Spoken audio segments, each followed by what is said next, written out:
This is the Critic Corner. Welcome everyone. In this episode, I invited Travis over because I wanted to talk about the 90s, because the 90s, as anybody that knows me, is my favorite decade for movies.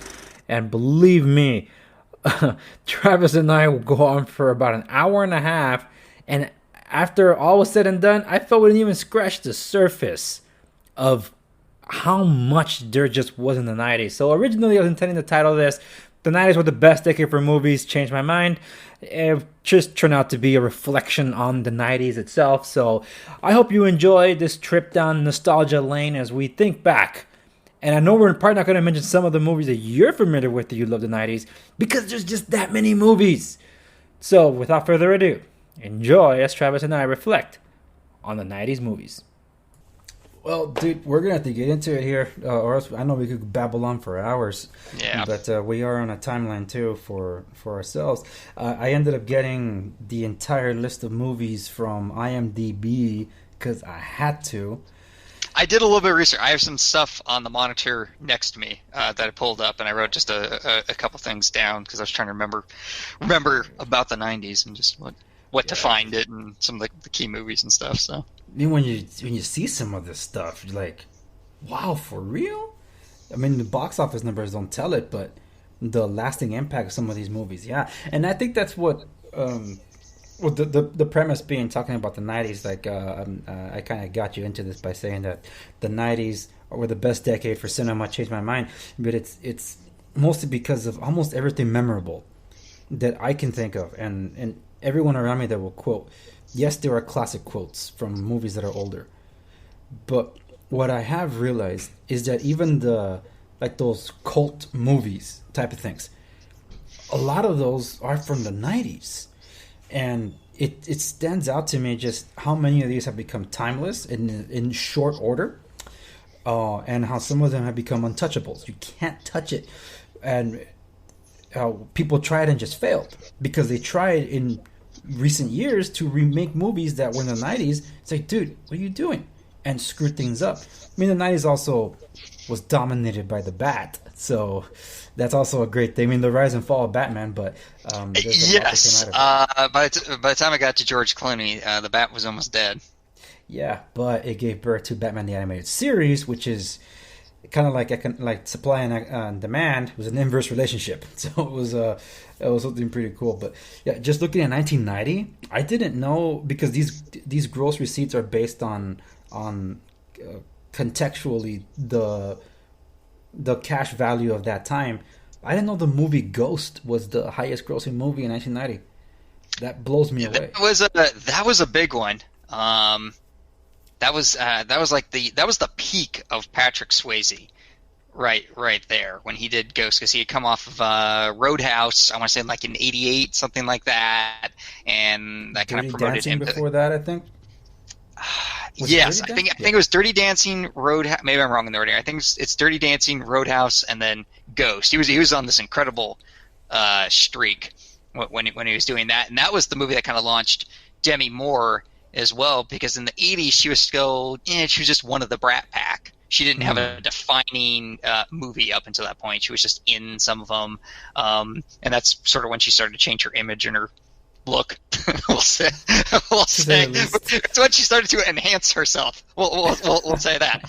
She definitely doesn't, because she's in a couple of those Brat Pack movies. Every now and then I'll see one, I'll forget, like, oh, that's right, she was one of the 7 people, in that movie with like Judd Nelson or something like that. Mm-hmm. Because then there's because I think she needed to compete against Julia Roberts. She was in Pretty Woman, wasn't she? She was Pretty Woman with Richard Gere, wasn't it? You're talking about Julia? Julia, yeah. Yeah. That's 91, I think. No, it was a Pretty Woman. 1990, right here. I'm looking at it. Oh, was it? Okay, for some reason I was thinking 91. Yeah. It came out March 23. It actually came out before Ghost, according to IMDb. I'm surprised because I feel like Box Office Mojo. I feel like Pretty Woman is more iconic now or something than Ghost. I guess that may surprise me a little bit in the box office receipt numbers. I'm still salty that Kevin Costner basically swept the Oscars for Dances with Wolves.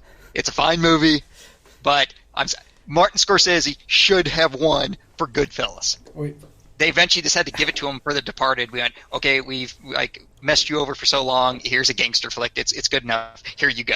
He should have gotten it for Goodfellas. Okay, yeah, and that goes to your to that point about this is the beginning of the '90s, dude. Look, 1990, the first, the third, the top three movies in gross receipts of that year: Ghost, Pretty Woman, Home Alone.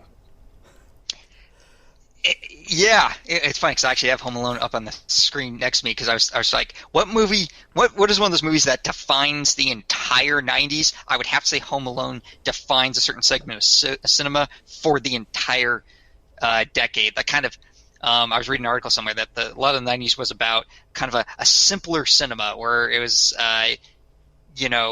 things weren't like the topics weren't heavy. It's like the girl isn't popular because she's clumsy, whereas in the '80s it was, it's because she's freaking ugly. In the '90s turned about, oh, she's just a little clumsy and isn't that kind of funny, and then she falls in love. It was kind of these simple rom-com setups were big in the '90s. There were a ton of them. It's like one of those where you start looking at titles like, oh yeah, that's a '90s movie. Clueless. It was that 1995 came out. That was a big one. But you look at Home Alone. It's very very simple setup, and that whole formula dominated a lot of movie thinking for the next decade. Just kind of how to and you look back at it. I don't know if it holds up quite as well as it does to the nostalgia factor, but wait, Home it's Alone? still a yes. It does, dude. I watch it for Christmas. I don't know. Maybe I'm just past it. Maybe I just can't watch this kind of. I don't know. Well, because in my case, I could share it with another generation of kids that didn't grow up with that, so they flat out love it. So it's like I get to share that joy with them and relive it. And the '90s, I said that the '90s were big because the '90s changed the tone. It's it's like one of those funny things. You look back at '80s movies and you go, it's a PG movie. Everybody's smoking. There were still swear words. There was still like sexual kind of innuendo stuff. Like you look at Ghostbusters.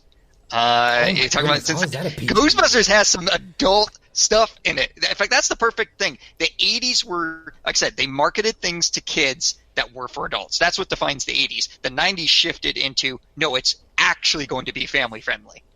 Mm-hmm. And I feel like that was kind of the shift, because Reagan was no longer president. People didn't need to make. They were moving away from the subtext has to be how the rich and the powerful and so the subtext changed once the '90s kind of hit, and especially once like the Gulf War is over and stuff like that. Dude, I'm gonna rattle off a bunch of these, and this is just the 1990s, okay? So I already told the top three, followed by Teenage Mutant Ninja Turtles, The Hunt for Red October, Total Recall, Die Hard 2, Driving Miss Daisy, Dick Tracy, Back to the Future Part 3, Presumed Innocent, Days of Thunder.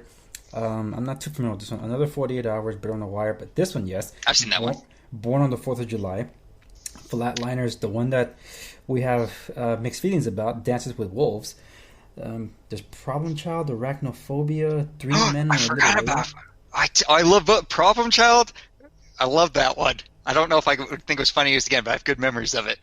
Arachnophobia was amazing too. The War of the Roses, Hard to Kill, Marked for Death, Tango and Cash, RoboCop 2, which doesn't live up to it. You know what? One of the better sequels. I'm gonna go ahead and say I'm a defender of RoboCop 2. Yeah, because it's still Peter Weller. He didn't come out in the third one. He's like, screw this. The Jungle Book 1990 re-release. I'm not entirely sure what that means. That's that's the Disney cartoon version.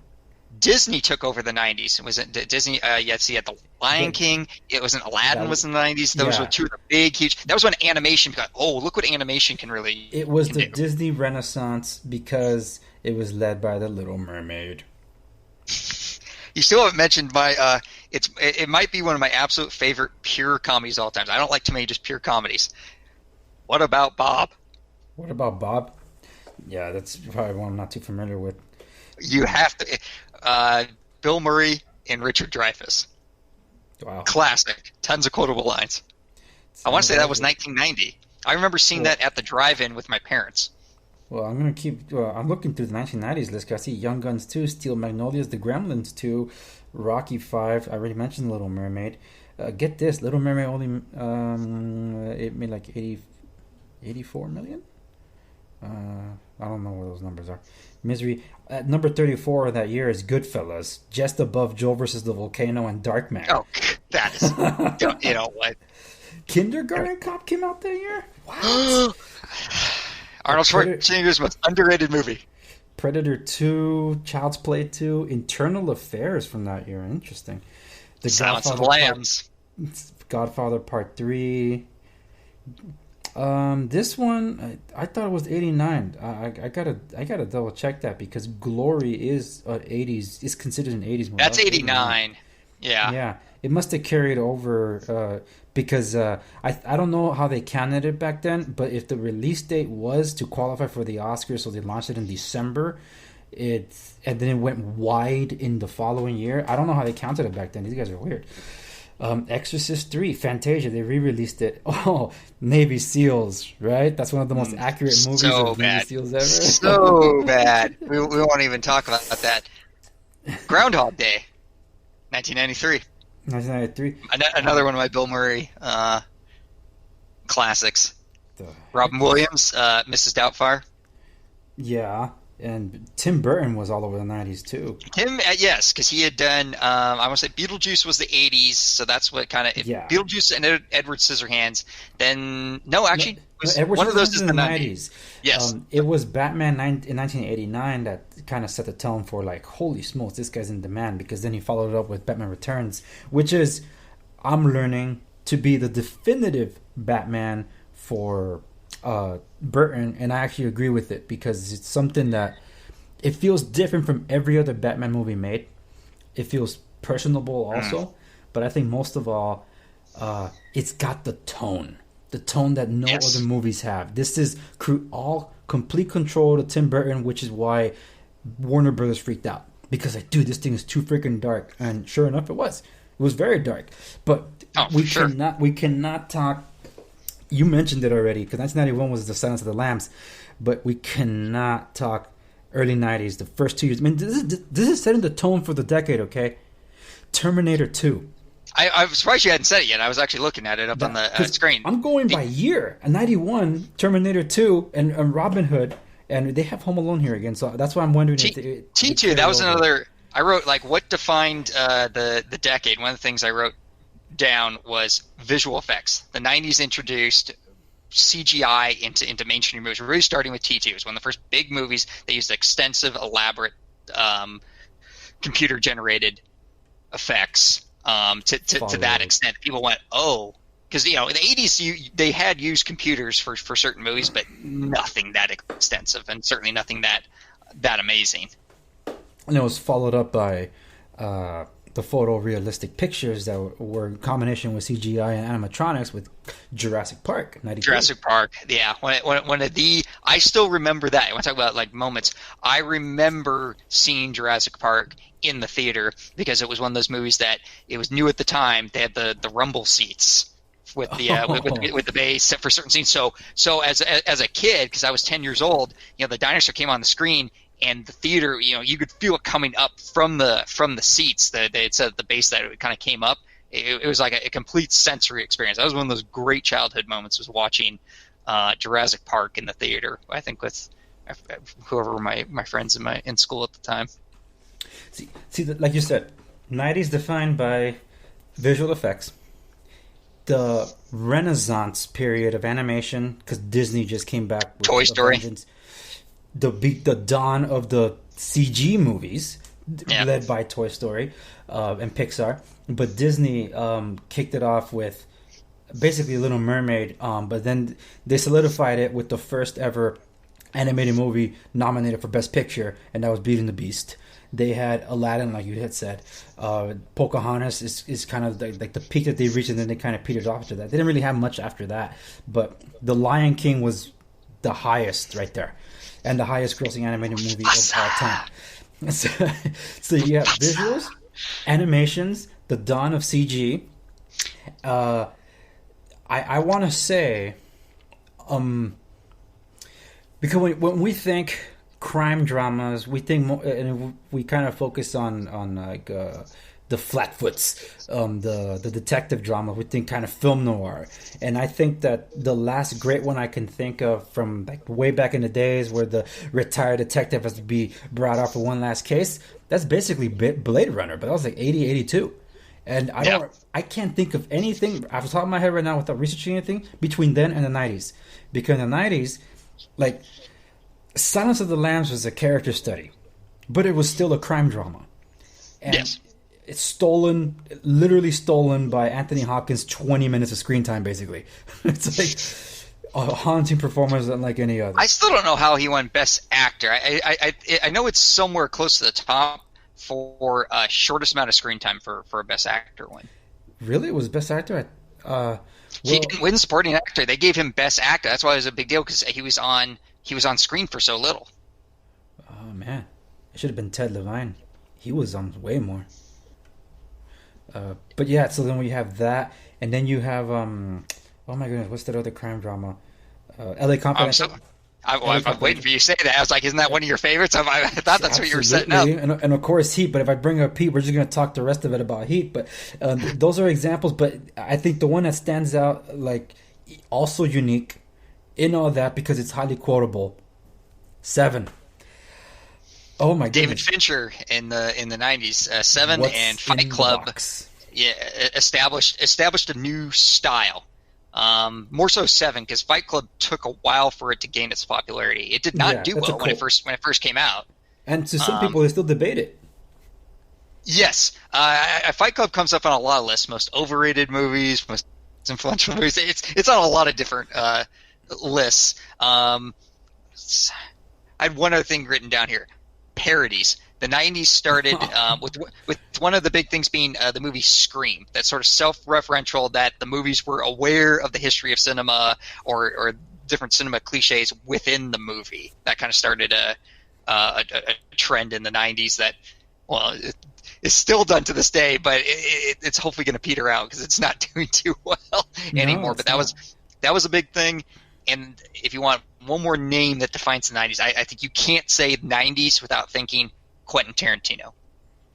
His influence on other filmmakers of the time, especially after Pulp Fiction had come out, it cannot be understated, whether you like it or not. That was a huge influence. There were so many copycat movies after Pulp Fiction came out. Absolutely. But therein goes my point. That as I'm looking at a lot of these box office receipts too, and I keep looking at the bottom of the list, those movies are, in most people's minds, mainstream. The box office receipts do not translate to what ultimately people experienced, because Goodfellas didn't really make much in receipts, but who doesn't know that? I haven't seen it, and I do know that. I even know that the opening line. It's Rob Lowe, right? Oh no, it's not Rob Lowe. Yeah, it is Rob Lowe. Isn't he the in Goodfellas? No, yeah, Ray Liotta. Oh, yeah, Ray Liotta. They're interchangeable. So it's no, for the better. Okay. I know one got in trouble because of pedophilia, but the other one. That's kind of a big deal there, but yeah, but it's like, for as long as I can remember, I've always wanted to be a gangster. Yes. After what's his name gets stabbed in the shot and stabbed in the trunk of the car. One of the great opening sequences of all time. Him slamming the trunk. Ever since I can remember, I always wanted to be a gangster. Boom. Yeah, and for someone that doesn't watch Martin Scorsese stuff, I can tell you it's a larger than life thing. Who doesn't know about that? Goodfellas is the. I don't want to confuse it with Casino, but Goodfellas is the one that has the scene. Wait, is Joe Pesci in both of them? He's in both. Yeah, he's in both, right? That's the thing. Yeah. They're interchangeable in that sense. Like, okay, what? Which one are you in? Because, like, are you laughing at me? Am I funny? How am I funny? That's funny? good. Ha ha. That's Goodfellas, right? It's like, am I funny? Ha ha. Like, nah, just kidding. Like, oh, like, yeah, we're all good. I'm a clown. I amuse you. I make you laugh. Yeah. Oh, dude, this one. John Singleton with Boys in the Hood. Boys in the Hood. Whew, man, look at all this list. Damn. My Girl, of course. Dude, Point Break. There's Thelma and Louise. Keanu Reeves. He did Speed and Point Break. He were within like a year of each other. Yeah, and he became... That was actually the Sandra Bullock movie that Sandra Bullock sort of became like the new The It Girl. Julia Roberts. Yeah. Oh my goodness! Look at this freaking list, man. Yeah, there's just so many. I'm glad we still haven't said one of the defining movies of the 90s because I absolutely hate it. It's not defining. Just because it made money doesn't mean it's defining. We're like tiptoeing around. You know what I'm talking about, right? It's at the tip of the iceberg, right? The tip of the iceberg. Yeah. I don't know how that became a phenomenon. And I knew people who had said, "Oh yeah, I just got done seeing it for no kidding, the 7th time." To get a life. They've been to see that 3-hour. Oh, you know what? Now that I'm looking, I can't believe I forgot this. This was a big milestone in the 90s. The Blair Witch Project for independent movies. Found footage, yeah. Found footage genre, yeah. That was a big deal. It was the highest. I'm going to get this wrong. It was the highest grossing. It was the highest profit movie of all time. I forget what broke it, but previously Mad Max had been the highest movie with the highest profit because it cost so little. Mm-hmm. Blair Witch Project broke Mad Max's record when it came out. So it's something else now, but at the time it was a record-breaking movie. It cost, I think it was $50,000 to make. Yeah, dude, that's cheap. I love how varied all these movies are in genres in terms of the receipts, because it was like an even playing field. These weren't dominated by comic books. Yeah, sure, when Batman Returns broke into the frame, Batman was going to be a #1 automatic. But there were other franchises, Lethal Weapon 3, Sister Act, Whoopi Goldberg's breakout role, I guess, Home Alone 2, Wayne's World was up there, Basic Instinct, of course, so we needed a Paul Verhoeven movie there. Well, better than his other one that he made in the 90s. Hey, I really like Starship Troopers. Call it a guilty pleasure movie, but that thing is fun. I was talking about Showgirls, but yes. I don't know what you're talking about. I know you don't. I'm going to use the time excuse for all these movies. Travis, did you watch that? I was 10 years old. I was 12 years. That's going to be my excuse for everything they say I've seen. Yeah, dude, man. I look at this and Starship. A lot of things I grew up did you hear that they're looking to remake that? Well, they better not remake it because technically it's a franchise. They already made 3 or 4 movies because they're B movies, but they did bring Castor Van Dine back for at least 2 of them, so they had some of the original cast carry over. Maybe it's like a reboot then, or something. Anyway, but I heard Paul Verhoeven isn't happy. Because that probably because of how well it's done in I guess the direct to video sphere. It's actually pretty good. Like they expanded the story. They even made video games to fill in the gaps and stuff. But yeah, it's there. Oh, dude, the action movie stuff, man. Because yes, Arnold Schwarzenegger at the beginning of the '90s was riding the wave, but Harrison Ford. Where did this guy come from to do The Fugitive, to do Air Force One?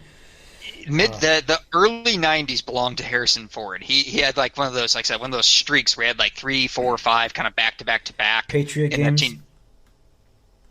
See who angers me about that? It's a franchise. Nobody knows it's a franchise. It's the Jack Ryan franchise. Alec Baldwin for the Hunt for Red October, and that was it. And why did the Russian commander have a Scottish accent? I'll never know. But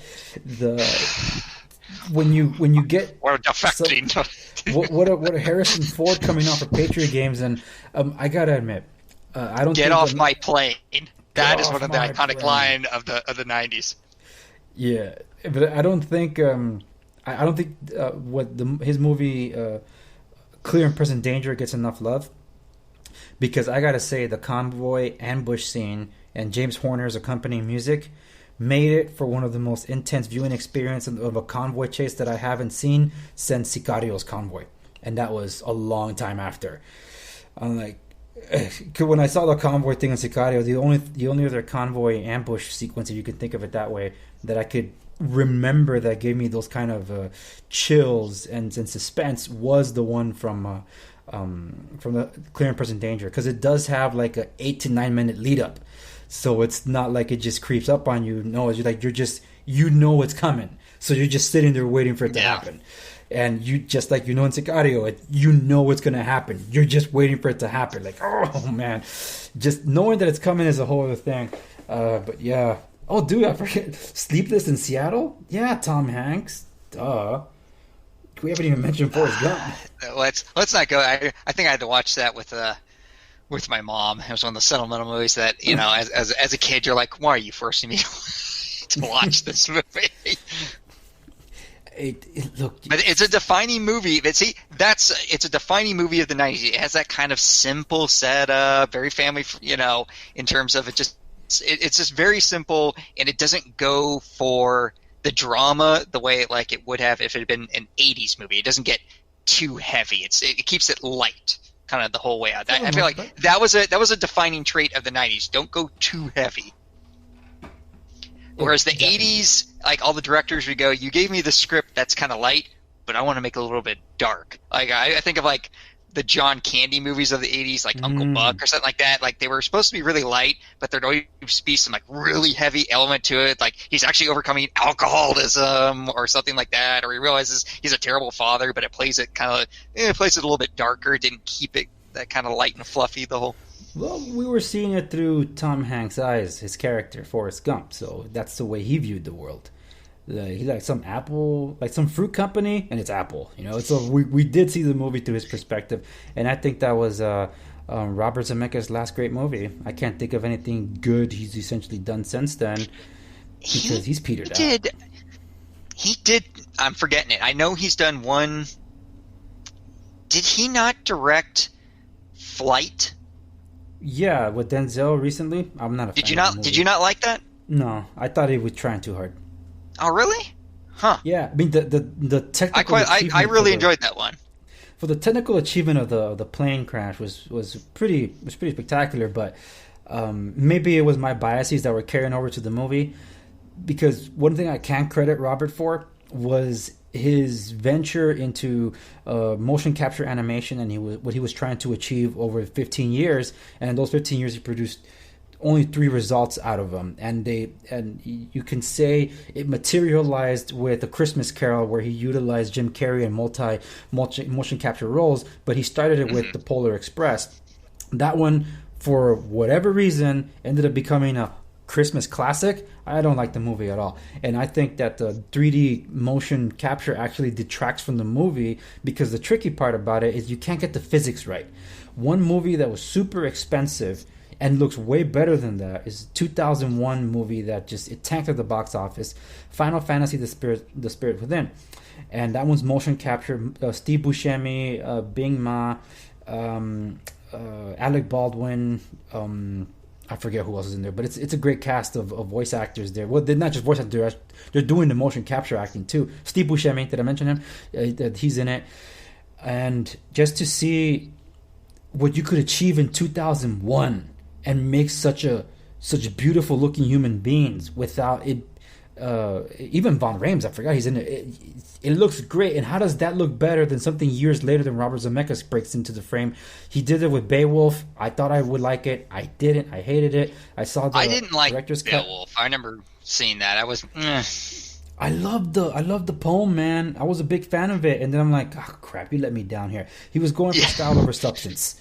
He's like, look how shocking I can be with all the graphic cartoon stuff. Like, because PG-13 was the theatrical release. When you watch the director's cut, it's as gory as can be. Then it became torture porn, to which I can stomach a lot of it. But then I'm like, okay, now you're entering gross territory that's on purpose, and it's not working here.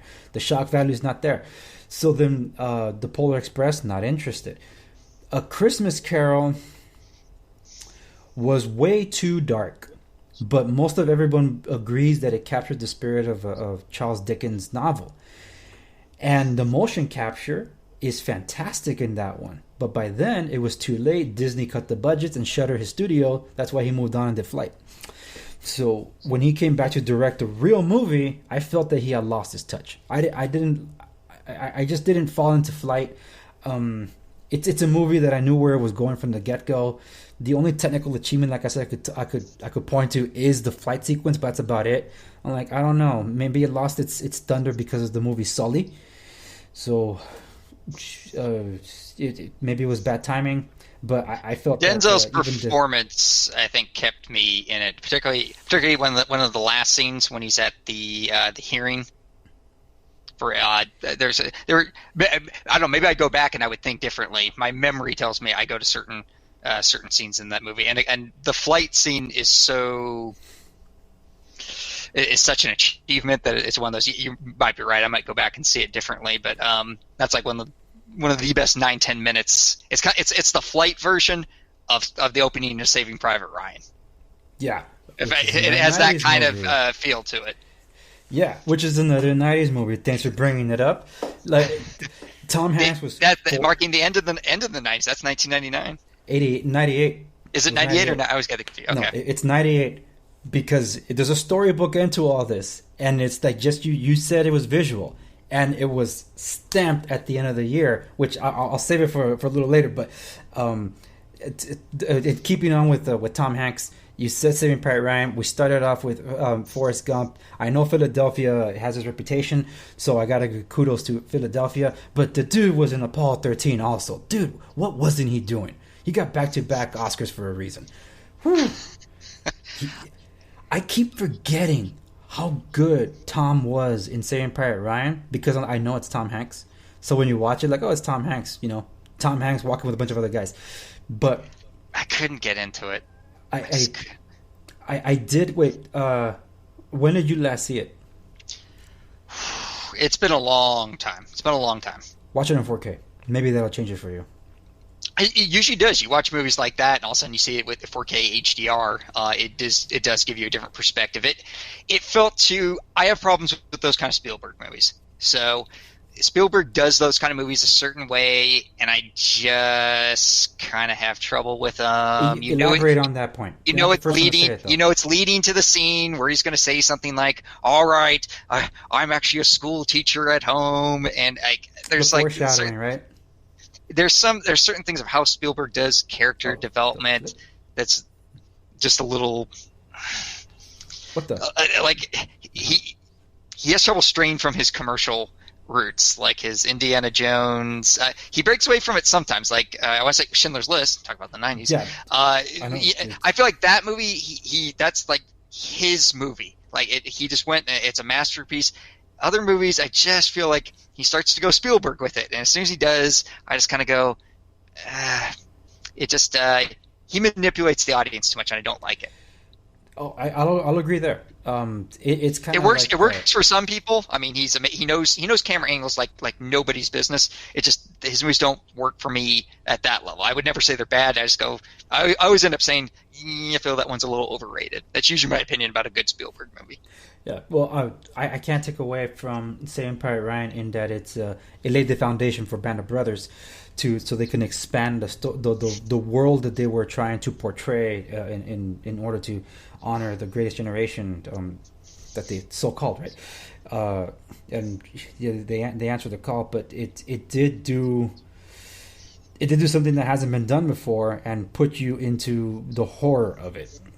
Just to recreate that opening 20-minute battle scene is just wow. It's incredible, and they did a lot of different things, not just from the costumes and also the technical aspect and the sound editing and the sound design for that scene. They put a lot of effort into it to like this, it cannot sound like an old World War II movie. This has to sound like you're there, and they did a lot of original sound design work for that scene. I would love to see Saving Private Ryan if I could ever see it like in a theater with like Dolby Atmos and have full surround. I guarantee you it would probably blow you away. It'd be amazing. Absolutely. And also to take into consideration just the techniques. Let's dwell on Steven. 3 movies: Jurassic Park, Schindler's List, which he directed at the same time, by the way, and then Saving Private Ryan. That's crazy. It's insane. The dude was flying from Europe to America and back and forth for those 2 movies because Schindler's List was being shot in Europe. Like, what the flip? Could not possibly be different. Like the tones of the movie. That's crazy. Totally, and we're talking about a day and age where they don't have the technology of today to be able to do that kind of communication. And they were filming a lot of the main shots in Hawaii, so he had to land in New York for some other principal photography or whatever they were doing. But okay, so the techniques. Because the heart that went into all three movies, he conveyed it. I did see some of his home videos for what inspired him to do World War II stuff, but when you take into account and how he approached Schindler's List, which is as honest as it can be, which is why it's one of the most important movies ever made, and it's a requirement for viewing. It just has to be. It's gut wrenching. It's honest in its portrayal. It's unforgiving because it's real. And he shot it in black and white. And his use of color when he needed to is the gut punch. Not just that, it was also the maturing of John Williams, where he could do, because Steven and John were only known for the commercial successes. They weren't known for the dramatic. And then they hit the stage with that and shocked the whole world. It's like, you did what now? And it's like, yeah, it's one of those movies that are perfect. One of the last movies that from a film music composition standpoint that's considered perfect would have been To Kill a Mockingbird, because the music is so interweaved into the imagery. It's like a tapestry. You can't separate the two. The same thing happened with Schindler's List. Like, you can hear the grandiose themes in Jurassic Park and it'll carry you away. You can't do that with Schindler's List. It becomes the source material within the frame, which is so incredible. And Itzhak Perlman's solo violins just, it's his crowning achievement. You know, you talk about because I'm just got done talking crap about Spielberg. I'm going to go back and defend him a little bit. He gets knocked by a lot of his peers when they talk about him, because they go, he's not challenging. He's not the kind of person that asks questions. There's a little bit of some snobbery when it comes to Steven Spielberg. They go where they want to make sure you don't think he's too good. And you think I would agree with that, but then I go back and defend him. Like, you know what? Look at his entire body of work. And first of all, he can make whatever kind of film he wants to make, and he can do whatever he pleases. But go watch Schindler's List, and tell me that's not a challenging piece of cinema. And along those lines, a little known film I think that needs to be resurrected now, so that people can view it and also understand because of current events today. Amistad. Yes. I forget that one a lot. I'm glad you brought that one up. Yeah, DeJohn Huston. He delivers an incredible performance as the main character. Chadwick, I think, is in it. But I know Matthew McConaughey. Oh my goodness, what's the name of the other black? I don't think it's Morgan Freeman. He's not in there. But Anthony Hopkins plays John Adams in it, or is it James Madison? No, it had to be John Adams. The thing is that it's the only film that I can think of that explores the the Middle Passage, and that's basically the time of the transporting of the slaves over to the colonies, and what basically the traders, the slave traders, had to do in order to report to customs and had to lighten the load. And just as Schindler's List is unforgiving in its graphic details, so is that. It's just I don't even want to repeat it here, but it's definitely one that will stay with you. I only seen it in its entirety once, and I do want to watch it again. It's just one of those things that just leave you like with that. But that's a much less known film of Steven Spielberg. But in terms of his technological achievement, we did weigh in on Saving Private Ryan. I didn't think I mentioned the whole saturated color that he did to kind of pick up that era, and it's just kind of stuck with the World War II era. So not every movie has to be that way if it's World War II reference. But one other technique that needed to be studied, which is why I needed to be very careful, because the limitations of CGI and photorealism was in Jurassic Park, where when is he using CGI and when are they using animatronics? And I think an incredible technique, because you had to study this, is the moment when the T-Rex is at Sam Neill and Jeff Goldblum's Explorer, and the T-Rex is kind of bumping it. That moment, the T-Rex is animatronic. And as soon as the camera swivels down, because you have the B pillar of the and kind of around the panoramic sunroof, also the Explorer, those pillars act as a natural cutaway from the T-Rex when the camera pans down. When the T-Rex is charging or stomping over to the kids' SUV, that's CGI. Like, that is so freaking seamless, and that's 1993. You can't. I always wondered if they, I don't think they stole, it's the wrong word, but I always wonder if they looked at Terminator 2, because T2 did that very well with the T1000. When the T1000 would get shot, you'd have the kind of the liquid metal holes that would kind of appear in him. That effect was practical. The healing effects were CGI, and so it would go back and forth between practical, especially any kind of still shot.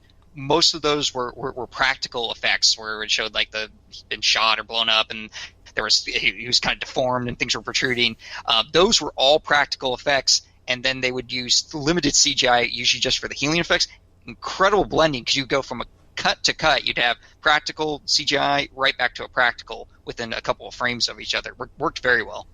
Yeah, and it's literally a jaw-dropping scene. The moment where the T1000 arrives to the medical asylum or the insane asylum, and the doctor that was about to dose Sarah Connor, and then everybody stops because they see the T1000 arrive. Like, oh, it's behind bars, and he walks through the bars, and the gun gets stuck, and then the doctor the little touch of the gun that made that scene. Oh my goodness! To this day, it's still one of those where my jaw still drops. Like, yeah, you got to think. Okay, so that's 19. 19. What did you tell me? 91. I think it's 91 or 92. There's stuff that you can pull from the early to mid 2000s that don't look that good. There's movies still past 2010 that are big budget movies that you kind of look in all the scenes, you go, ugh, that's CGI, and you go back to 1991 and you can look at and there's nowhere to hide that scene. It's just a full frontal. He's walking through the bars. They don't try to use editing and go. So either the effect was going to work or it didn't, and it holds up better than stuff made 20 years later. Yeah, the fact that we can watch, because I recently watched T2, that I can watch that and I can watch Jurassic Park and look at it and still be in awe. That's achievement right there, man. And that's what I mean. That the 90s held something special. The 2000s are a little trickier to get to because there was some genre-defining stuff there too. But, it's just such a varied experience in the 90s. Like, all these different genres, all these technological achievements, all these different comedians that had their time to shine. Because, honestly, Jim Carrey stole it. He took all of that. But that doesn't mean he overshadowed Tim Allen. He didn't overshadow Robin Williams. Robin Williams still won his Oscar. And even though it wasn't for a comedic role, he still had comedic successes. Tim Allen defined it, not just on TV, but also the big screen as the Santa Claus. And then the crime stuff. David Fincher was it for Seven? Yes. Okay, so that means David Lynch was Alien 3. No, David Fincher was Alien 3 too. So they were both. Okay, see, those guys, man, I always confuse them both. So, but David Lynch was on TV with Twin Peaks. Yes. Okay, yeah. So that TV's for another time too. But yes, one thing at a time. yeah. It's just I'm still looking through these lists. Like, we haven't even talked about the freaking Shawshank Redemption. I'm not entirely a big fan of it, but that's an excellent movie. So some people will say, you'll see this on different internet debates, that 1994 is the greatest year in cinema. Let me pull and it's one of those that at the top you had things like, you had the Shawshank Redemption, you had Pulp Fiction, you had Forrest Gump, you had I'm trying to think, there were a couple big, I think, Disney films got in 94. You had Oliver Stone's movie Natural Born Killers. 94 was a big year. It's a big year for kind of it was one of the more competitive years at the Oscars. And it was just in general, it was just a very strong year. I forgot to write a couple things down, but no, you'd be surprised at the movies that came out in 1994. That's just at the top end, but there were a number of great movies that came out in 94. Yeah, man, just looking at the list, it's just I was crazy. huge on Shawshank. I haven't seen it in a long time now, but it's one of the probably one of the early movies that made me initially want to go into film. I remember I saw the Shawshank Redemption as a kid. I forgot how many times I watched it, kind of over and over again. Yeah, look, there were some great action movies there too. We talked about some of them. It was Michael Bay's breakout year. I think he started with Bad Boys and then did The Rock, because Will Smith. Yes. Yes, Look, The Rock. I Nicolas recently Cage. watched The Rock. That movie is I don't it's know. it's a guilty pleasure, man. That I'm sure. but I am sure. then you get Twister, Mission Oh, Impossible, and Independence Day all in one freaking year. Dude, that was the year of action. Eraser. that one. I'm not a big fan of it, but Eraser was that year. I saw Twister at the theater. That was an amazing movie to see in the theater. Who could forget the cow?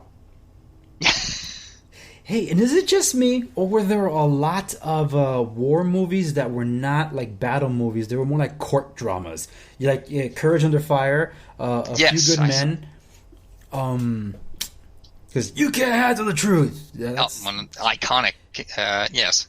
yeah. Cause, No, 'cause- 90s definitely because Cool, you know yeah. from the 80s, I think Hollywood finally decided, okay, we've done enough Vietnam era movies, and so the 90s were kind of time they went back to World War II. They did some courtroom dramas. You saw some different war periods. They've kind of moved away from the Black Hawk Down.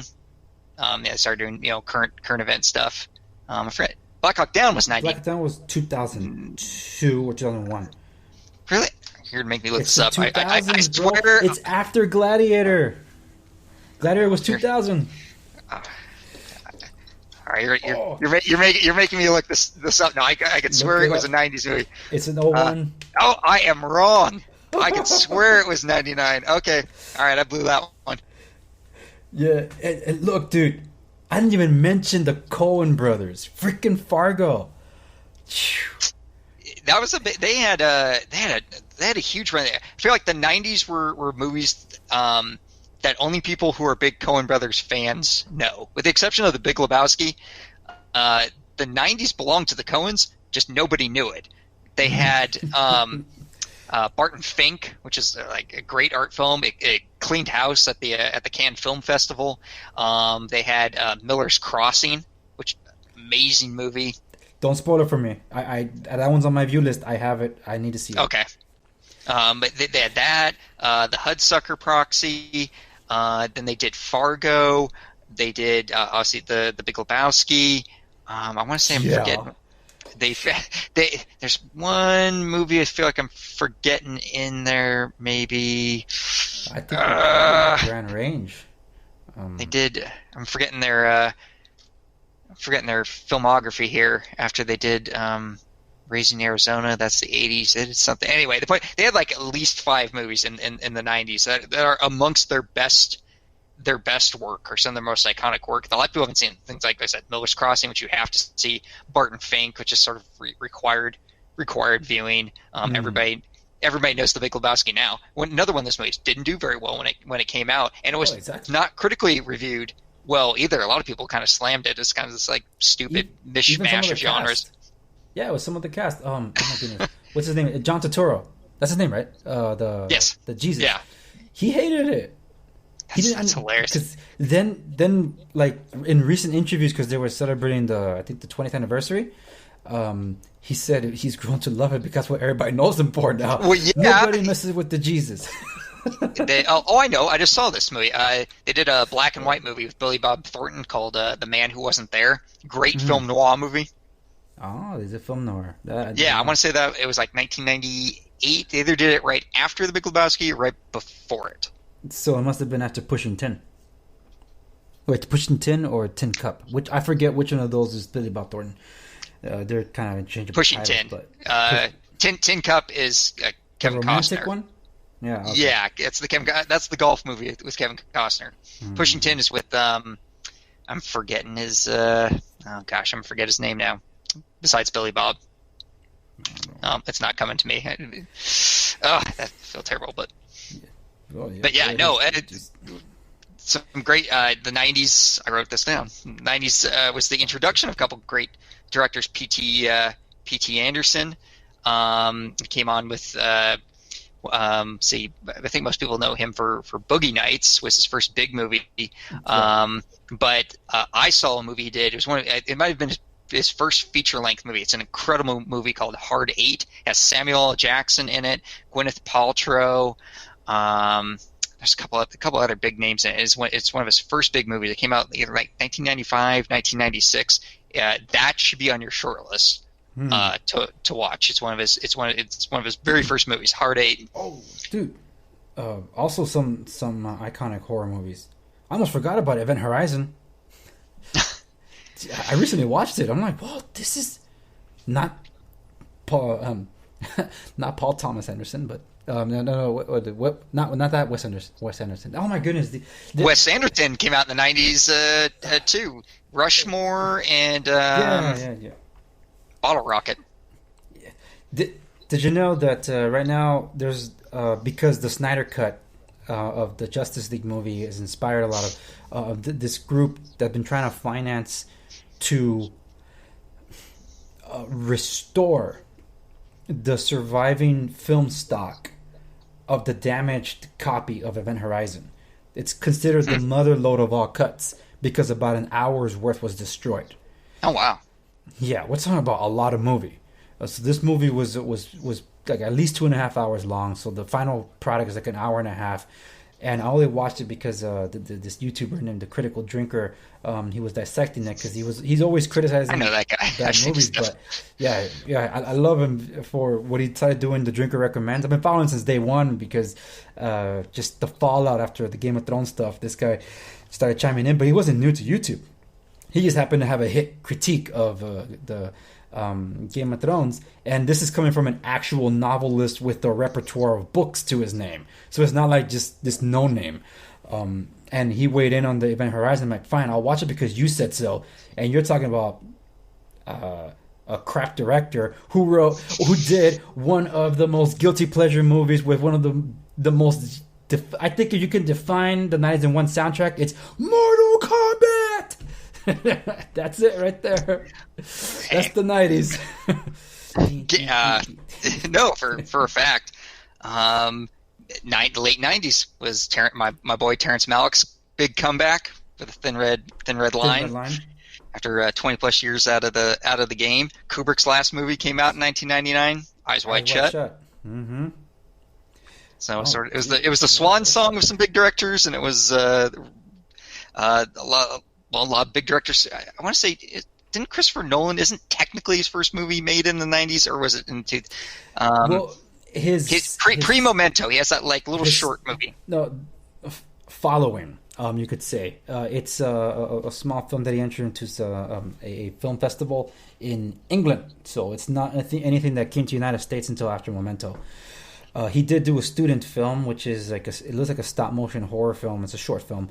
Some guy, a shoe and a rat kind of thing. Some guy losing his mind kind of thing. But yeah, that was that was like 99-ish. But it wasn't anything that we would have discovered because we wouldn't discover him until about 2002 when this after Memento was kind of making its impact. Because Memento was technically filmed in 2000, but it wasn't released until March 2001, which was the worst year for films in a long time. It was dry until Shrek came along and resurrected the box office for a bit. It was a long dry spell. But that's the 2000s for you. But in terms of like bookending the freaking 90s, I'm still looking at some of these films. Like, dude, my goodness, there's so many. It's like franchises were born and then they died, like Batman Returns and Home Alone 3. That wasn't even Macaulay Culkin anymore. But there was the start of new franchises like Men in Black, and that's a comic book franchise, by the way. What's the other one? It was the ending of the Lethal Weapon franchise, and the start of Mission Impossible, basically. But have we talked about The Matrix yet? That's why it's bookended. Because you said visual effects, and it's in 1999 literally set the tone for the next decade. Like year 2000s, you have this is the bar, you got to meet it. Because you had two movies that did visually outstanding visuals that year. But the standout one was obviously The Matrix because no one's ever seen anything like that. But we can't discount Brandon Fraser's The Mummy because of the sound effects, which is incredible. What happened to that guy? It's actually an interesting story. You know what? Let's weigh in on Brandon Fraser now. We're talking about it because he's on a show right now called Doom Patrol. But he's doing the voice of a character called Robot Man. Someone else wears the suit, but there are some moments where he has to be in person. he for the past decade, he was dealing with because he lost out his starting man role in Journey to the Center of the Earth. It was a smash hit for him, one of the only ones you can kind of point to outside the Mummy franchise, and it was a smash hit. So when the second one was coming around, he thought he had enough power to tell the studios to delay it a bit. But the studios said, we're not going to delay it because we got to capitalize on Journey to the Center of the Earth momentum. So he said, hold off for a bit. So instead, they replaced him with Dwayne Johnson, a bankable actor. So that's when he went off the wayside. And I thought, oh my goodness, dude, this guy it got to his head. No. He, for the past 10 years, he had at least 3 or 4 surgeries, mostly to his back, because of injuries he sustained, because he would do his own stunts, a lot of them stemming from George of the Jungle, where he actually did a lot of his stunt work. He was a physical actor that put his body through a lot, and it was really hitting him because he did most of his stunts in the Mummy franchise. Let's talk about the 90s, right? And it took a toll on him, which is why when you last see him, he's bloated. It's like, dude, what happened to you? You were fit and cut. Well, that's the thing. He couldn't do that anymore. And his body was breaking on him. At the same time, he was going through 2 emotional and mentally challenging things. One was a divorce, and the other one was, and he finally opened up about this a few months ago. Actually, he was doing the press for Doom Patrol. He was sexually assaulted by a male producer. So he finally opened up about it because, like, dude, you've been out of the game for about 10 years. Now you're in Doom Patrol. How's that feel for you? And he opened up about it because the Me Too movement, he kind of worked up the curtain and talked about it. And then I'm like, Brandon, I'm sorry for judging you, man. I felt bad for judging him the wrong way. He doesn't harbor any ill will. It's just that for 10 years, he didn't even let his publicist tell people what was really going on because he didn't want people to know. So he rather they judged him wrongly until he finally spoke up to set the record straight. I'm like, dude, no wonder, because man, this dude was fun. He had a huge range. Like I know some people think the movie Crash is overrated, but I think he had a standout role, even though it was considerably small. But anybody, like, I'm not a fan of the movie and the context of it and the material of it, but give him credit for Gods and Monsters with Ian McKellen. Yeah, I forgot. Yeah, that's right. He's in that. That was before the Mummy, and I think it was around the time or before George of the Jungle. Did you ever see? He did a little movie called Blast from the Past with Christopher Walken. Did you ever see that?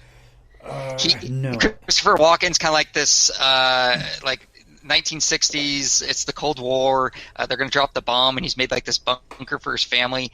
And something happens, and something like falls on their lawn. And Christopher Walken's character is convinced that it's the beginning of the Russians bombing them, and so he seals his family underground for like 30 years, and I think he ends up having a heart attack or something. So Brandon Fraser, who's grown up in this bunker, goes up, and he's absolutely convinced that like 1998, 1999 is what the world looks like after 30 years after the apocalypse. And it's with the girl from Clueless is in it. Oh, and, yeah, the Alicia Silverman. Was it her? Silverstone. Yes, yeah, that's it. Yeah. Yeah, it was just this little movie, but I forgot I was referencing it because I think I was talking like apocalypse movies with somebody because of everything that was going on with the pandemic. And I'm like, do you remember the movie Blast from the Past with Brandon Fraser? Holy smokes, man! Definitely gotta check that out because I mean, it's got Christopher Walken in it, so you know it can't be terrible. It has to be sort of worth your time. If he's talking about a story of carrying a watch over the decades to deliver to his prisoner of war companion son, then yeah, what? You want to talk about short screen time making your mark in a movie? Him in Pulp Fiction for about 3 to 4 minutes worth of screen time, and just kind of steals the movie right there. You're like, I forget what was I watching? Oh yeah, that's right. Yeah, man, that's good. Oh man, yeah, Quentin, Reservoir Dogs. Seriously, the 90s. I thought Reservoir Dogs was better. I'm in the camp that thinks Reservoir Dogs is potentially better than Pulp Fiction. Oh, I know it's better than Pulp Fiction.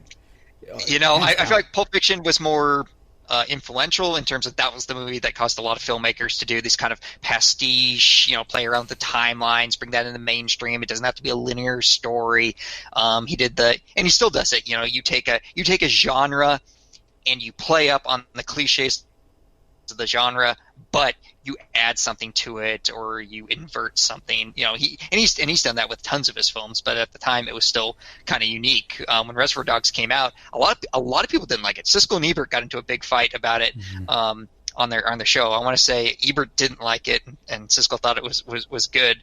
But I mean, he was doing what he was doing hadn't really been done before. He basically took all the scenes that would normally end up on the cutting room floor, the kind of scene like, oh, isn't that just a throwaway? We don't really need that. It doesn't really. And he went, no, that's what's going to make up the bulk of the movie. And basically stretch that into a narrative. Also introduces, playing around with the time and things like that. And I mean, obviously that influence is still felt, to today. Filmmakers are like, yeah, you can keep that scene in there. Why not? It doesn't, you don't have to go, well, how does that build the character? Like, it's just a good moment. Just leave it in there. Mm-hmm. You can play around with the time zones. You can put this at the end. You can have characters kind of do this. Well, does it make sense? Does it have to? Because you watch Reservoir Dogs, it's kind of like an experience. It's almost feels like it's a collection of scenes, but it adds up to something. But it doesn't have that kind of narrative flow that you expect. There's a story in there, following the Tim Roth kind of character, going undercover and stuff like that. But it's really just kind of it's a very loose thread. It's very much about the dialogue in every scene, and that was the other thing that. He writes dialogue like nobody's business. Some of the lines in Reservoir Dogs, some of the scenes. So he could write a low budget movie with very little action, just a couple little action sequences in it, and have it be entertaining on the strength of the dialogue. Have scenes that would basically were done in a oneer. The scene would just go on, very little camera editing, and dialogue would go on for 6, 7, or 8 minutes, which. I think was antithetical to be like, oh, you got to cut that, got to trim that. People get bored by it. Yeah, and also impressive was his ability to use his own remix tapes for the musical score, because that's what defined it for everyone. Like you mentioned, shoestring budget and all that, but I think the reason Pulp Fiction was more genre defining than say Reservoir Dogs is because this is the era before the internet per se, before YouTube, before anything could be discovered or picked up. The only way you could find out is to go see it. And when you only have like 100 people seeing Reservoir Dogs, if one of those persons was a studio guy, I'm like, who is this guy? Let's get him for something bigger. And you have Harvey Weinstein behind you to push a movie. Then you get the influential and you get the Oscars. So his name is going to get mentioned at all the wrong times now, isn't it? Oh yeah, but there you go. So the impact of Pulp Fiction is felt, but I think we would be having a different conversation today if that's the kind of backing Quentin had for Reservoir Dogs. Because if he had I think so. Because a lot of these cult movies in the 90s that are so well known now are because, like I said, they were classics that flew under the radar and you couldn't really discover them. Because they went to the theaters and they were gone, and there was no internet to tell you about. There was no social media at the time to kind of highlight this. And kids didn't read newspapers. What do they care about? But now everybody's on the internet. Something comes out, you have to see this. It's like instant information, and then it's gone. That's not the 90s. If anything, some people believe the Lion King cartoon came out just recently. So that's why I'm like, why are they remaking it already? It's like they tried remaking and rebooting Terminator. It failed. They tried remaking and rebooting Men in Black. It failed. They tried remaking, rebooting Jurassic Park. Ghostbusters. It succeeded and then flopped. Then Ghostbusters. But that's I think an 80s thing. But therein goes the point that even animated movies from the 90s that are being made into so-called live action, they're not. They're just more expensive 3D animated movies. They don't have the heart of what those Renaissance movies from the 90s did. So there's something special there. And it's just that we talked like all this varied stuff from historical dramas to crime dramas to comedies to action to visual effects to drama and romantic comedies and like the comedians in their breakout roles. Like just, oh my goodness, Jim Carrey in one freaking year. Ace Ventura, Dumb and Dumber, The Mask. Trifecta, man. Yeah, no, and those are 90s defining movies right there. It was not my kind of comedy because around him you had Chris Farley. He had a couple big movies in the 90s. I wasn't really into that kind of comedy. And then what's it, Adam Sandler. He had a couple. The Wedding Singer. Then he just took off after he left Happy Gilmore. Was Happy Gilmore in the 90s? Yes. Billy Madison. That was another one of the big ones. I still remember watching that and going, I don't understand why people think this is funny, except for that. The only thing I can watch is that opening scene of him where he's hallucinating and he's chasing that penguin. Oh, around. If you, for whatever reason, that scene I can turn it off after that. So I just watch it for him to chase the penguin around. But it's quite something. There is one movie that is a great film, and Robert Ebert even gave it like perfect review for that. That doesn't really get sung today, and that's Dark City. You familiar with this one? I so glad I totally forgot about that. I discovered Dark City only just a couple of years ago. I think I saw it like 3 years ago, and I finally saw it on a list of, like one of those movies that you haven't seen that you should see. And so I watched it and went, how did I never hear about this? It's incredible, incredible. The performances are outstanding. You have to rewatch it to get some of the plot again that you might have missed the first time, because as soon as it begins, it doesn't let up. That's one of those movies. Like, I just love the opening scene. Two unique approaches in engrossing the audience into a film.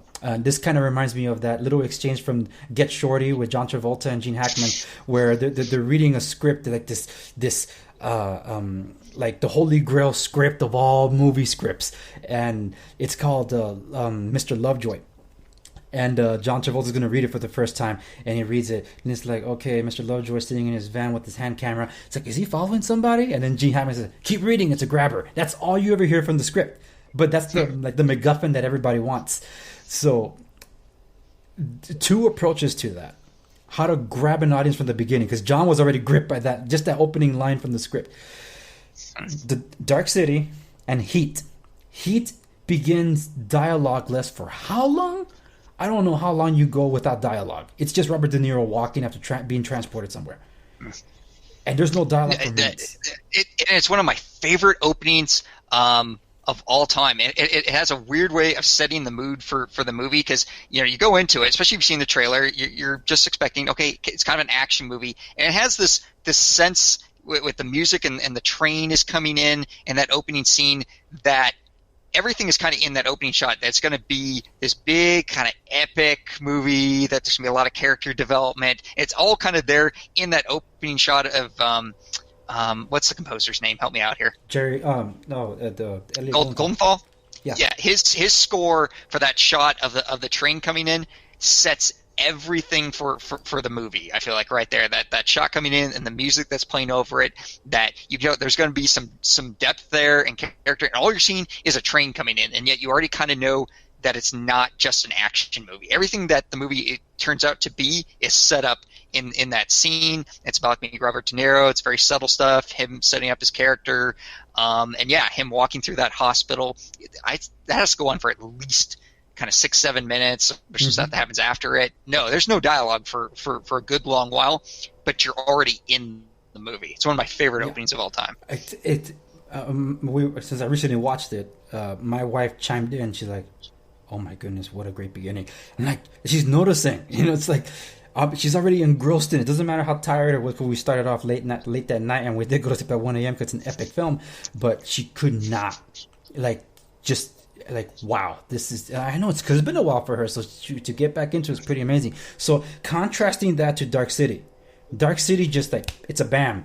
You just start off. It doesn't even give you a time to build a momentum. It just happens. No. Some guy waking up in a bathtub. In the bathtub, yes. And he's like, what the heck's going on? Then a frantic phone call. Get out of there, coming for you. He's like, what's going on? I'm so confused. Yes, so are we. What the flip is going on? And you're already freaked out. It's like, what is that? Run away. So it's like... It's almost like a spy movie, like the scene where someone, you got to get out. They know your cover's been blown or something like that. Yeah. And I get a lot of Nosferatu influence from that with the stage design, the setting, the lighting... even the characters, the look of those that are chasing him, to say the least. Yes, I know. Are we supposed to say this? Spoiler alert! If you haven't seen. Spoiler alert! So we're not going to spoil it for anybody that wants to watch it. Although I'll spoil the hell out of The Sixth Sense. I think The Sixth Sense was also the 90s. That was in the 90s. Yes, that was the same late 90s. Because there's two movies we haven't mentioned, big ones too. Mel Gibson's epic Braveheart. Oh, you know what? Yeah, I did forget. And George Lucas returns to Star Wars in 32 years or 22 years. Maybe we just we'll just erase that from history. We'll just we're just going to skip over that and Well, pretend that long awaited gestating thing just did not happen. You let want to me talk about anticlimactic? well, let me just put it this way. Thanks to Disney, those prequels are now considered masterpieces. And now that Lucasfilm is basically looking to axe from canon the 7, 8, and 9 and demanding Kathleen Kennedy to step down, maybe there is hope after all. Because guess who's going to be in charge of it because of his success with The Mandalorian? Jon Favreau from Marvel Studios. So I'm like, dude, I trust you to do it. You get it. You get the fans, man. Jar Jar Binks, one of the worst creations of the 1990s. How anybody thought that character was going to play to audiences is still beyond me. Like, I don't know. That was the sign that George Lucas had lost his touch. Whatever he was in the 1970s, coming out of film school, that's not who he was anymore. Yeah, it's funny you mentioned that though, because I almost thought you were talking about M. Night Shyamalan. No, because it took him enough years, but he finally turned the course. See, I was never a fan of The Sixth Sense. I was one of those people that said, "Oh, you should watch Dark City. You don't need to see Sixth Sense." Yeah, but I was not a big. Dark City wasn't M. Night Shyamalan though. No, but I was making a comparison between the two. That if I would rather you see, something like that as opposed to. I mean, I thought The Sixth Sense was fine. I think that kid annoyed me, and I couldn't get past it. I don't know why. I know that he gave a good performance, especially for a kid. But for something, I'm funny with kid actors. Like some people have trouble with kid actors. I'm one of them, and that kid bugged me the entire movie. And honestly, I just wanted one of the dead people, I think, to kill his character on screen. I was just waiting for that. So no, so I didn't particularly enjoy it. I liked. What's the name of the one that came out afterwards that they did the sequel to? I liked Unbreakable better than the Sixth Sense. That I did. I really liked that. I think that was a deconstruction of the superhero genre. And those that watched Split, there's some that didn't enjoy it, other ones that did. But then the end credit scene to connect it to Unbreakable was like, oh my goodness, we gotta watch Glass then. Then Glass came along and it's like, dude, freaking M. Night just screwed it up again. So I didn't end up watching Glass because I'm like, I'm hoping, and then the fans just hated it. So I'm like, oh, you bastard. You had all the momentum going for you and you had to go back to being freaking M. Night. You don't have to suck the life out of everything that you did with The Last Airbender. He did. He made a little bit of a comeback with. Did you ever see the one that he made before Glass and all that? The one where the kids go to what they think is the grandparents' house, and it's all kind of the first person of them shooting their adventures there. Yeah, I forget the name of it, but that was a little bit of a return to form for him. It got him a little bit of notoriety. Like, okay, this isn't bad. It's not The Last Airbender. It's not Signs or some of the other ones. This is a move back in the right direction. There's some good solid material here. To give him a little credit for a movie that was misunderstood was The Village, because even the composer Jameson Howard, he had to rescore the whole thing. And I actually got to speak to James about this one directly, so that's where I heard it. I heard it straight from the horse's mouth, because. Since I have some of the unused cues that were left as alternate cues, he said he had scored the movie as a horror movie, and that's how it was built because that's what M. Night was known for, the horror element, suspense element.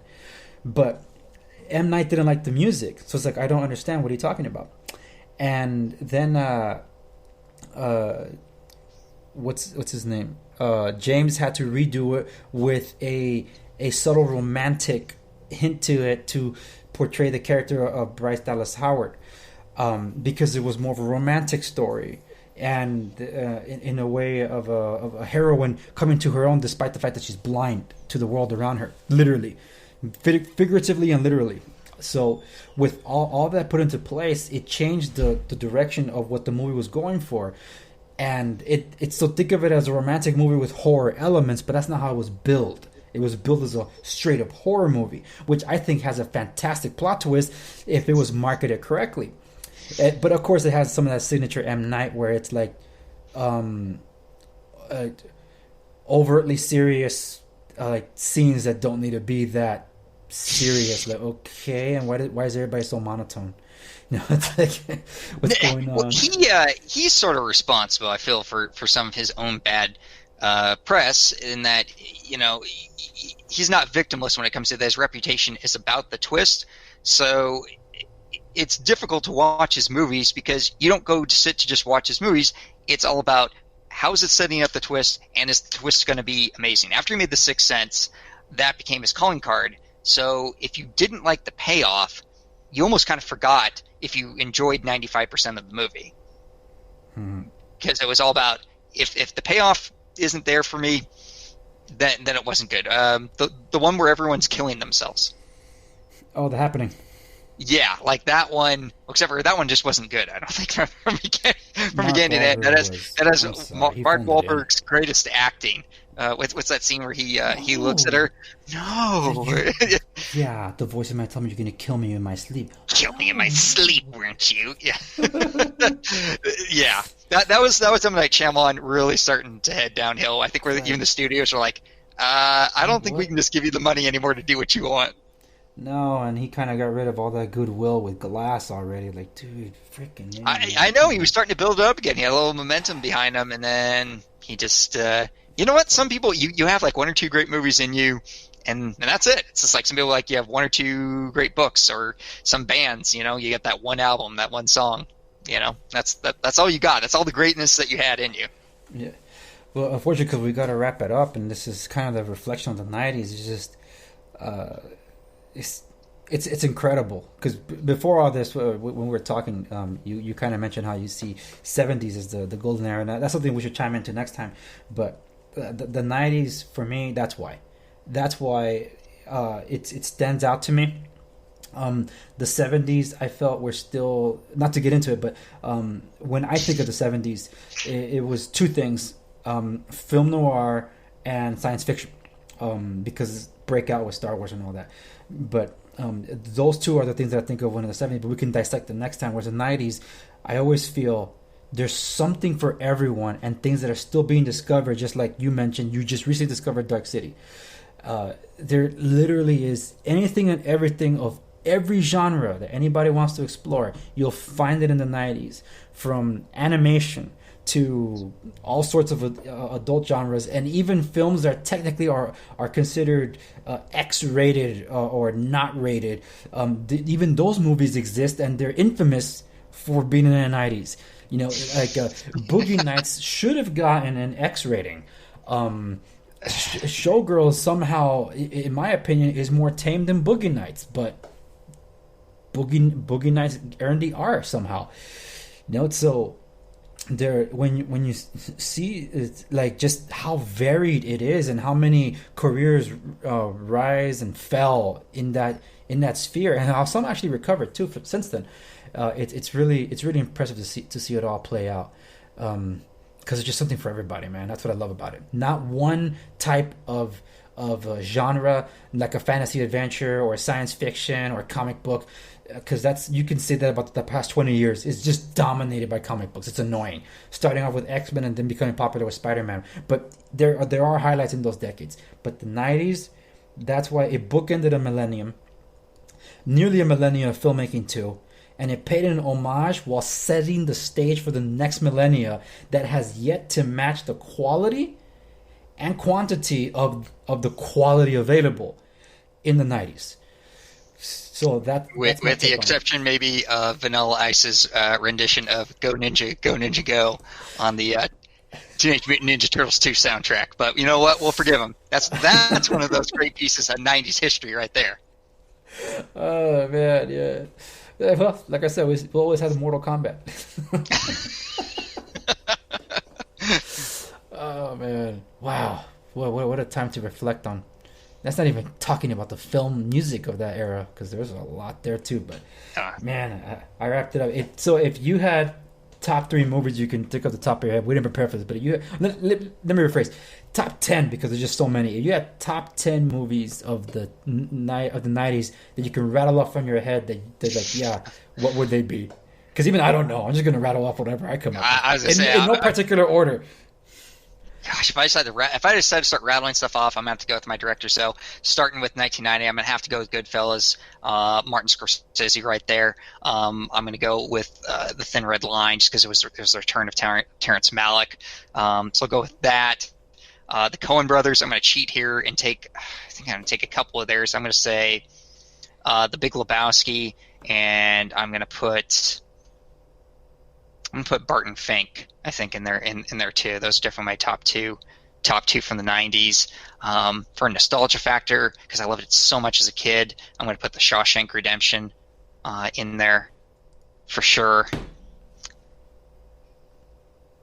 You know, I think that might be good. Maybe I'll stick with that. That'll be my top five. Already, I think it'll take too long, and then I will throw an honorable mention out there for the movie Hard Eight by Paul Thomas Anderson, just because most people don't know it. They think his career starts from Boogie Nights and onwards. I'd recommend that people go watch that one. All right. Well, all right. Let's see if I could do a top five. But now that means I have to do a process of elimination. But I do have to give it Schindler's List. And damn, I might have to pick Saving Private Ryan. All right, I'm gonna hold off Saving Private Ryan, but Schindler's List definitely because of the impact it had on me. I gotta put The Lion King there because it'll never leave me. I gotta give some love to Michael Keaton. He is the Batman on live action. So Batman Returns, that's 3 right there. Jurassic Park, of course. Damn you, Steven, man, you're taking up the entire list. So that's 3 there. I gotta put Fargo in there because that is something. And of course, freaking Heat, man. I keep coming back to Heat, which leaves an honorable mention to Braveheart because that's what everybody measured their sand and their sands and sword stories thereafter to. So those are my 5. I had to give some love to that freaking name. Look, another honorable mention, Toy Story. it just defined my childhood. Dude, I could just go like with my top 100, but man, seriously, yeah. Heat, Schindler's List. I gotta give Jurassic Park the spot there. I thought for sure I was gonna give Forrest Gump, but no. So Lion King and that one of the movie I mentioned, I forgot, Fargo. So yeah, I guess you could say I'm really into those crime dramas because damn, they were done so well. I still think Heat is actually underrated. It's an iconic movie. It's famous, but I feel like it somehow doesn't get the credit it deserves. And I feel like it's because some people shoehorn it into the action genre, and as an action movie, they downgrade it. And I don't see it that way. I see it as a character piece that happens to have some incredible set pieces in it. Mainly, obviously, the bank shootout. But I mean, you watch the second half of that movie unfold. It's a very slow character unfolding. The way it goes back and hits every single character that you've developed and pays them off with some defining moment of what they do. You know, because it's all about the choices that people make in those moments when you have to make a choice right then and there, and how it goes and pays off for every single person. It just total masterpiece. When you feel the heat coming around the corner. That's right. I had to reflect on this one because it stood out to me a lot more this time. Maybe because I watched it with the wife or whatever. But when Robert's character meets Edie, and she's, "Are you lonely?" "I'm alone, not lonely." I'm not lonely. But then Robert's performance at the restaurant when he sees everybody with their couples, and like the wife turned to each other and said, "Alone but not lonely. Someone's looking lonely," and you could tell on his face. But it doesn't quite hit you until he steps out and finally makes that phone call once everybody's leaving. It's like, "Can I come over?" It's like, aha, see. Greatest actor of all time for acting without dialogue. I've never known an actor that can do an entire scene where it's just looks and stuff with his eyes, and you know everything that he's saying. The scene where he's making his getaway, he and Edie are driving to the airport to go to leave, and and for the first time in his life, he's breaking his protocol. He's taking Edie with him, which he knows he shouldn't be doing. He's totally going off course, and he realizes that he's going to go and kill Waingro. And he knows that it's not the smart thing to do, and he knows that his protocol tells him that he needs to leave, and he knows that he's doing something that he shouldn't do, but he's going to go and do it anyway. And that scene where he's driving through the tunnel, and you see his facial, and he's going through all these layers of emotion, and not a single word is said, and he jerks the car, and they go off the off-ramp where you're going, and masterful, total masterful. It doesn't need any dialogue. He acts everything you need to know in that scene. Yeah, it's just I want to watch it again. It's so good. That's the one, man. That one and L.A. Confidential for crying out. I know I didn't put L.A. Confidential on my list. That's I'm surprised I didn't hear you say that because you talked about that one a lot. Because I thought Fargo. Because I'm like, damn it, I gotta give some love to the Coen Bros. I'm telling you, Steven Spielberg took the limelight there because it did have more impact. I was a kid. I couldn't watch those adult-oriented movies until I grew up. Even Saving Private Ryan, I didn't watch it until the early 2000s because my parents wouldn't let me. And also, my dad wasn't a believer in movies because the devil was there. So he started enjoying movies when he could separate. He's not wrong. when he could separate certain things from the films themselves. But it seemed L.A. Confidential. Fine, if I have to replace a movie, I will replace L.A. Confidential. I mean, Fargo with L.A. Confidential, mostly because. Outstanding cast, and almost every single praise I have for Heat, I have for LA Confidential in a different manner. Elliot Goldenthal set the tone for the film, and I think it's literally the only soundtrack I can point to that I cannot listen to without the other, I guess you could say, pop album selections that were included with the original score, because it makes the score. It's perfect. It works. It's not a Quentin Tarantino remix tape. It just feels like it's the right score. Then you take something like LA Confidential and a gross misrepresentation of the soundtrack available to commercial ears because the union heads of the orchestras were just wanted so high payout. That's why they CDs and their marketable returns are like $15 to $20 on average for the sale of the albums back then. CD-ROMs, CD audio CDs, and they could only stuff about 30 minutes worth of music. That's why I had to go out of my way to. I can't believe I'm incriminating myself here, but to find the rest of the score that was available, and I'm glad I got a hold of it to listen to the context of the genius of Jerry Goldsmith's music to LA Confidential that should have been his award-winning score, but instead it was given to freaking James Horner because the movie came out in the shadow of, yes, let's talk about it, freaking Titanic. But at least it was up there for people to see, and it was one of the last great scores by the master himself before he passed away. He was able to do Mulan the following year for Disney, which is a great film too. But the soundtrack at least lives on. His reputation lives on with Mulan. But of the 90s, his best score and his best chance to win it since The Omen was L.A. Confidential. His use of and Chinatown, because he used 4 piano for Chinatown. But in all that. And James Horner should have won for Braveheart, which he didn't. I think that was his best score ever. Yeah, another great score. Yeah, but now we're getting on soundtracks. But still, that's the lasting impact of these 90s things that I couldn't discover while in the 90s. So when I think of the 90s, growing up in the 90s, it's defined by Batman and Disney and Toy Story. I didn't consider Pixar to be Disney. It was just distributed by Disney until Disney finally swallowed them up around 2005, 2010. But in all that, and looking at it as an adult, if I'm just picking adult movies and just leaving out the kiddish stuff that I grew up with, yeah, it's going to be defined by these masterful criminal dramas and period pieces, because it's just, wow, outstanding. And seeing them in 4K today, oh my goodness, it's a whole other movie, man. Like I said, Saving Private Ryan, it's a whole other movie. But I think most impressively of all was Braveheart.